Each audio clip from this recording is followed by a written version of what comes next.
I lived in England from 2008 to 2013 in London, and I started to write songs in England. Just scribbling down verses on paper and trying to put melodies to them and stuff like that. So that kind of gained momentum then, and I when I came home after 2013, I started to kind of develop songs more over the few years, and I played in a band called the Diviners, where I had a couple of my songs that I would sing in that band, and then I felt I wanted to kind of move along and do my own thing. So I had all these songs written, and I started recording Blackwater Rising in October 2020. It was the idea of mine was to just get some of the songs recorded with piping tunes and to put them out on an album. And it's taken a while, but it's I definitely felt that I took my time and rather than rush it, and the songs kind of I think benefited from that as well. So it started in October 2020. I recorded the album in Flashpoint Creative Studios with Cormac O'Noonan, a good friend of mine. He's a great musician, great sound engineer, and a teacher in School of Music. And it's Niall Dennehy's studio. Niall from the Art Crimes band here. It's his studio, and Cormac works there as well. So I recorded the album with Cormac, and he plays loads on the album. So we got a lot of the songs down over time and all the tunes. And there was a pandemic in the middle of all this as well. So we found ourselves going in just kind of nearly undercover, at times with the masks on, just Cormac and myself. So it has been extremely enriching experience. I was able to call on friends and people I knew, great musicians. Owen Jordan is on the album. Owen Jordan, so he plays bouzouki and he plays guitar on a few tracks, and Bowron as well, and a little bit of backing vocal as well, so it was great to have Owen on. Ilsa Dezia on cello, she's on 2 tracks, Australian cellist, great player.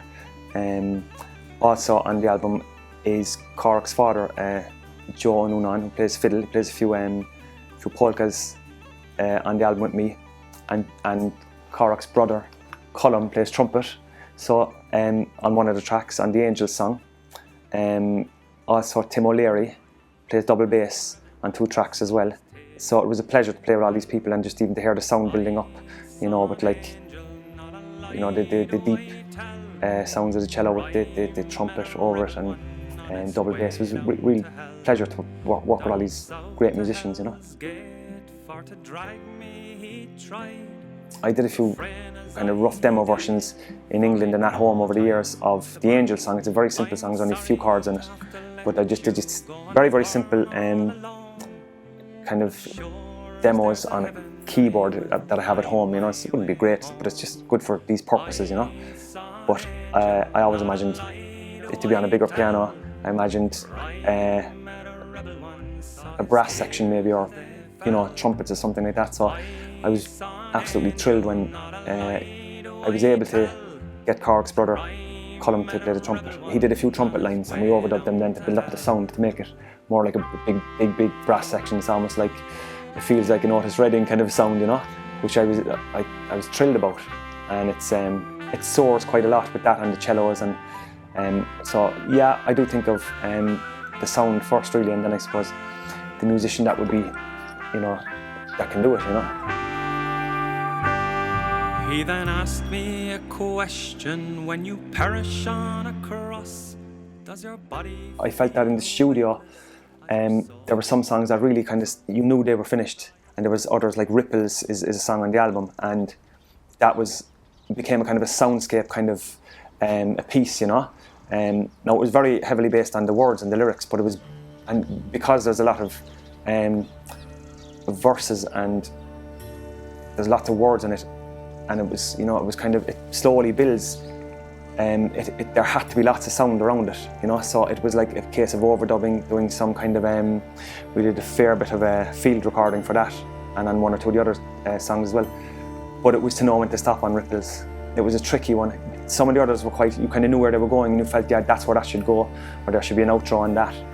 But Ripples was like, I think I could have went on for another few months on that. I still don't know if it's finished, but it feels finished to an extent.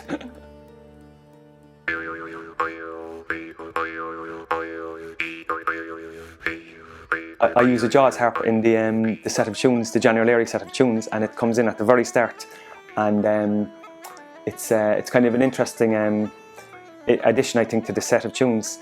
I bought it years ago in Galway, and I thought this could be interesting on a recording down the line. So it also, my cousin listened to the album not so long ago, and he said the first track there sounds quite like I get an Australian Aboriginal kind of thing from it. It's not a million miles away from a didgeridoo sound, which I found kind of interesting. But yeah, I think it's a nice. It has a kind of its own character, I think, the jazz harp, and I think it's a nice intro to the when the Johnny O'Leary tune comes in, you know. So yeah, I kind of felt that I wanted to have some, you know, for it to be a little bit kind of. It's not a case of it. Oh, I'm going to make an experimental album. But there's, you know, a little. There's elements in it where it's, you know, you're kind of going slightly experimental. You know, when you consider field recordings and you consider, you know, using a jazz harp, or you consider different instruments that are not traditional or associated with traditional music a whole lot. But of course there are, you know, lots of sets of tunes on it that are, you know, I mean, uilleann pipes are that and the harp. These and the harp are the most traditional instruments you can get. So by the nature of the jigs, the reels, the slow airs and polkas, it's rooted in that anyway, you know, with the piping. But yeah, I think I tried to get a nice balance with all of those, you know. I've always sung in my own voice, you know, kind of with my own accent, and it's something like I couldn't feel I could sing any other way. Like, I love blues music, I love loads of music, and like, but you know, rock and roll, punk, whatever. But if I was to sing a blues song, the emotion would be true to me, but the accent, if I sang it in an American accent, that wouldn't be true to me, and I'd feel uncomfortable about that, even though I love that music. So I've only ever sang the way I do, and I think there is. You also mentioned, Sheena, that about there being a kind of a sadness or probably a melancholy in the voice. I think that would be, I suppose, would tie in as well with the human emotion that I try to put into songs, or my own emotions or thoughts that I put into songs, you know.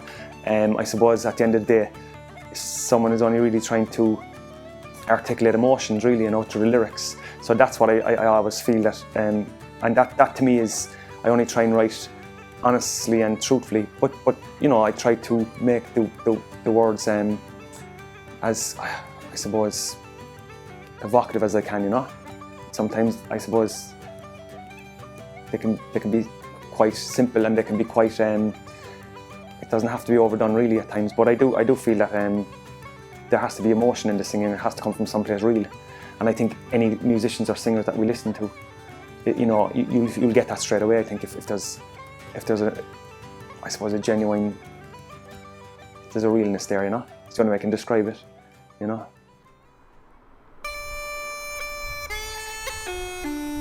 Snakes and ladders.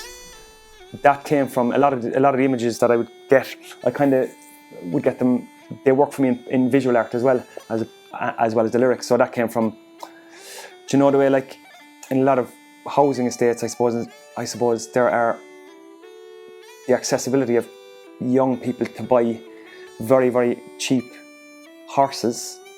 I had a painting there a few years ago called Halfpenny Horses, and it was to do with people, I suppose, essentially it's animal abuse in that they buy the horses for nothing, very, very little.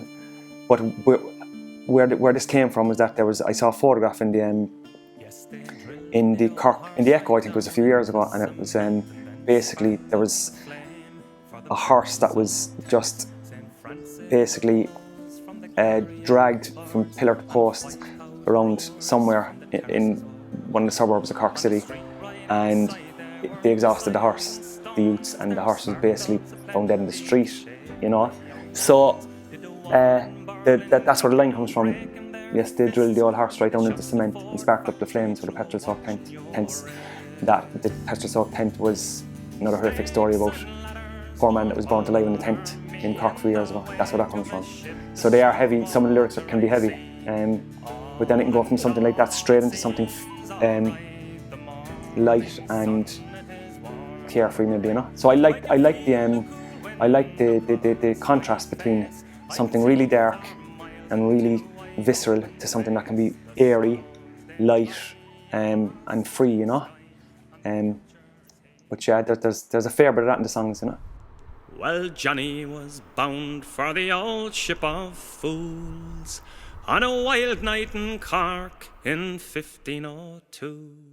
The song "The Ship of Fools" is really a fictional song that I kind of wrote it basically with the idea that this is going to be something like a song that could be 200 years old. It was random, you know. I said I'm going to write a song that's about a character from hundreds of years ago, and it was basically this guy who goes on a kind of a ramble down Barrack Street, and we're very close to Barrack Street. I'd say there was a very I don't even know if Barrack Street existed then. It probably did, you know, as you know, there would have been a street coming down into probably down into the valley. But it's based on this guy who rambles around, gets drunk. He gets put onto these.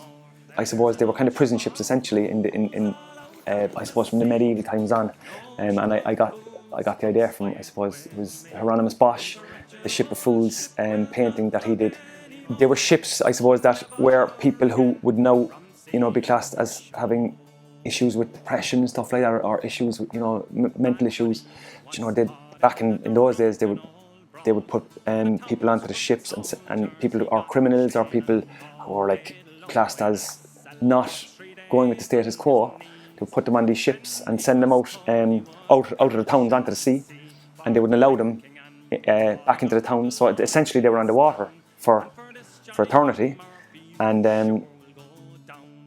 they kind of went around from port to port, and they'd have like jesters on them. They'd have people who had, you know, mental issues, things like that.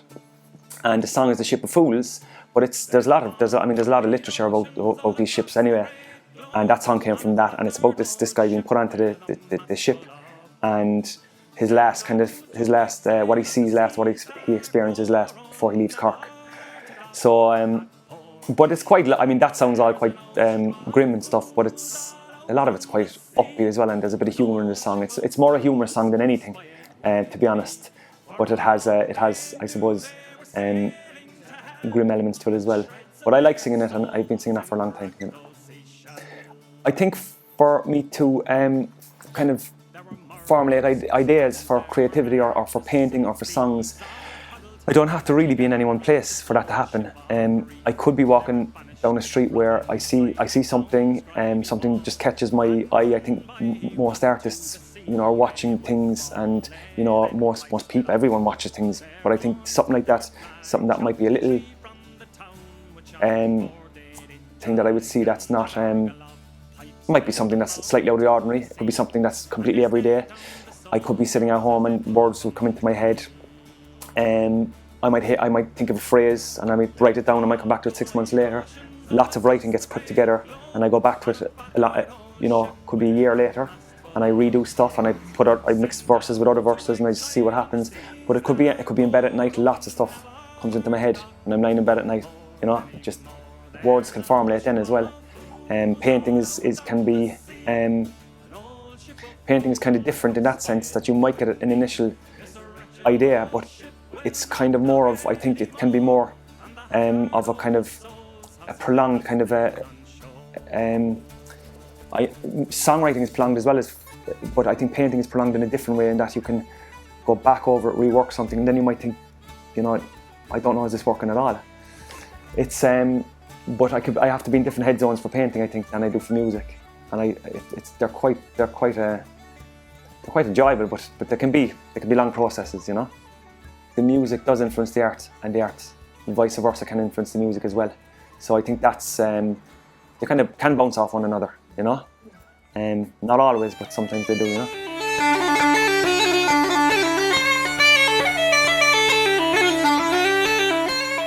The first piper I ever heard was Liam O'Flynn when I was about 3 years of age, when we lived in Knocknaheeny in the late 70s, and my mother had the first Planksty album with the black cover on cassette tape, and she still has it. And I remember being on the kitchen floor, I must have been 2, I'd say, rolling around, hearing this sound, not knowing what it was, but I remember hearing the sound and thinking, is this a wild animal or something? Is it one of the dogs that I'd see on the street? And I realised afterwards it was Liam O'Flynn's piping. But that would have been the first piper I heard. I only realised afterwards it was him. But I also would love, and then I got to love Paddy Keenan, I got to love the early Finbar Fleury piping. There's loads. Johnny Doran, the real open style piping, loved that. Great pipers from the travelling community, love their piping. There's so many that I listen to, like Mickey Dunn. There would be pipers like Mick O'Brien. I think Dave Power is a great piper. Blackie O'Connell and Clare is a great piper. Myron Grad and Cork is a great piper. I think Mary Mitchell and John Mitchell have been a massive influence on me in Cork. And the Cork Pipers Club, people like Dan O'Callaghan, Kieran Ryan, they all taught me tunes. And Owen O'Reilly is a fabulous piper. So all these people have influenced me in a big way. When I first went to the Pipers Club in about 1996, the first tune that I was taught was taught to me by John Mitchell. So John has been there from day one for me. He taught me how to make reeds over a period of time where he went through it all meticulously with me, and I took notes. And so he's been a massive influence on me, John Mitchell, and I'm forever grateful to him. But again, the Cork Pipers Club is amazing. Micheál O'Reilly, he done a wonderful thing in the 60s when he revived the Pipers Club in Cork, and it's great that his son Owen is wonderful, fabulous piper. So there's many influences for uilleann piping on me, and there'll be many more, because I'm always looking at different pipers and some amazing young pipers coming up now. Teenagers, long may it last. I think the idea of an instrument that can be there when there are tears falling, be there when there's a high emotion, high jubilation or elation, weddings, funerals, and I think even joyous occasions, all heightened human emotions. In Ireland, I mean, if you go back a couple of hundred years, uilleann pipes and fiddles would have been there. There might have only been uilleann pipes and fiddles, in lots of areas. So they're so ingrained in I think in Irish culture, pipes. I think that they have become a kind of a medium or for emotions. I think to an extent, and I think the harp has something similar as well. And I suppose if you go to other countries, you get instruments that are associated with the culture of the country. But I think the uilleann pipes definitely has that for Ireland, and it's great that there's so many people playing them now. It's fabulous. How I ended up picking up the pipes, I suppose, really was I always loved them from hearing the likes of Planksty when I was very young, then getting into